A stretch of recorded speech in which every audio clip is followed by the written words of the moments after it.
Driver, গাড়ি বের করো। ম্যাডাম 5টা মিনিট, আমি সকালে খাবার খাইনি তো, এই জন্য খাবারটা খেয়ে নিই তারপর বের করি। আচ্ছা ঠিক আছে, তুমি খাবার খেয়ে গাড়িটা বের করো। কি ব্যাপার, তুমি কাঁচামরিচ পেঁয়াজ দিয়ে রুটি খাচ্ছ কেন? তুমি সকালে তরকারি নিয়ে আসোনি নাকি? তোমাকে কেউ তরকারি রান্না করে দেয়নি? কেউ নেই তোমার?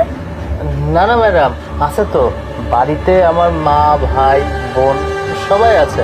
তাহলে তোমাকে কি কেউ কিছু রান্না করে দেয় না? তুমি পেঁয়াজ কাঁচামরিচ রুটি খাচ্ছ?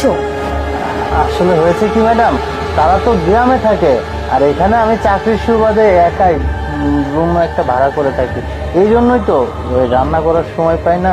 আর তাছাড়া আমার এই খাবারের সমস্যা হচ্ছে না ম্যাডাম, আপনি যান, আমি 5 মিনিটের ভিতরে আপনাকে ডাকছি খাওয়া দাওয়া করে।